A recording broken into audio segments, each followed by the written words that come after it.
सभी दर्शक का राम राम, जय सिया राम। हम नीलम धुरिया, टांडा जिला अम्बेडकर नगर। सभी दर्शक का राम राम प्रणाम। हम मंजू वर्मा, जिला अम्बेडकर नगर, टांडा से स्वागत बा मंजू नीलम का संघर्ष 142 के चैनल पे। तो भैया ये गेहूं का कटाई गीत बा, काहे से वही सबके गेहूं ना कटा बा।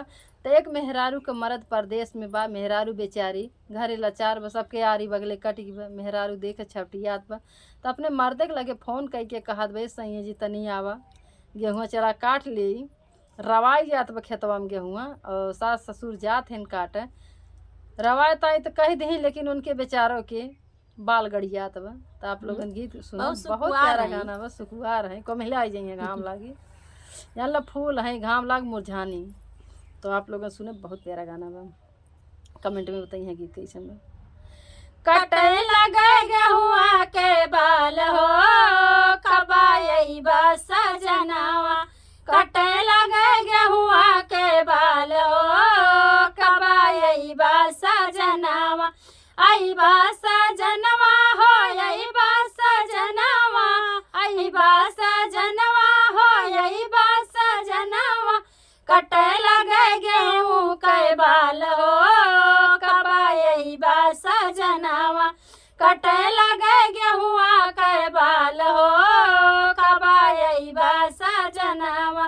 गेहुआ की बलिया हम चुभी जाला, गेहुआ के बलिया हम चुभी जाला।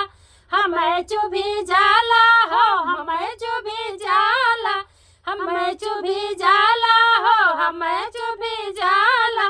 गोरी बदन को मिलाए हो, गोरी बदन को मिलाए हो, कबाई बा सजनवा। गोरी बदन को मिलाए हो, कबाई बा सजनवा। कटे लगे गेहुआ के बाल हो, कबाई बा सजनवा।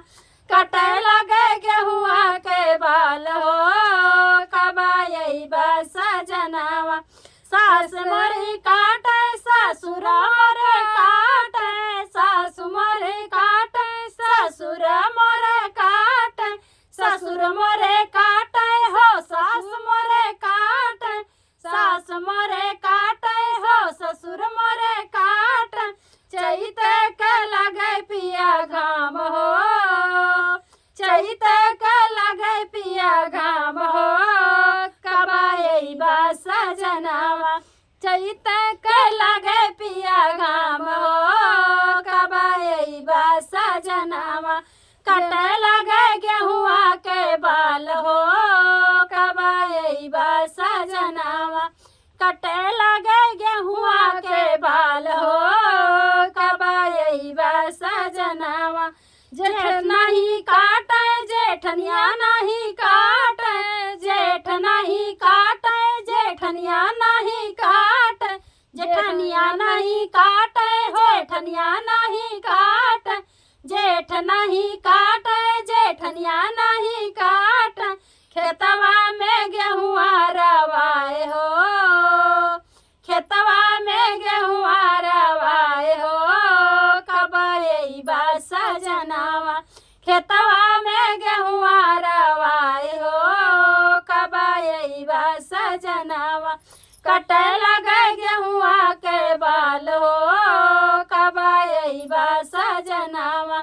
कटे लगे गेहुआ के बाल हो, कबाई बा सजनवा।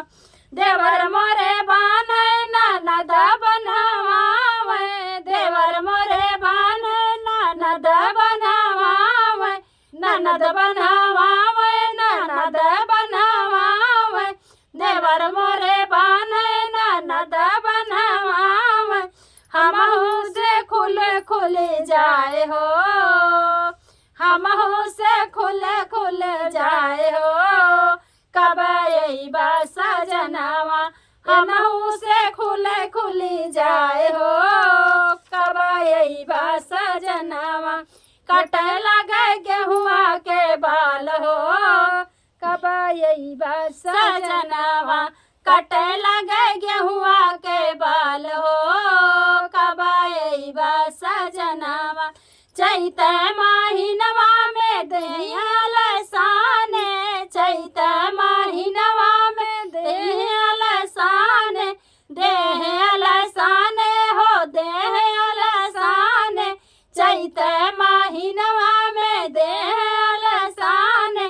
बहे जब पछुआ बयार हो, बहे जब पछुआ बयार हो, कब अइबा सजनवा बहे लगे पछुआ बयार हो, कब अइबा सजनवा कटे लगे गेहुआ के बाल हो, कब अइबा सजनवा कटे लगे गेहुआ के बाल हो, कब अइबा सजनवा। रे बताए दहो कब अइबा। गेहूं काटे कहियो जाबे ना करती और दे साथ भैया पुरवैया में पछुआ ना। धन्यवाद।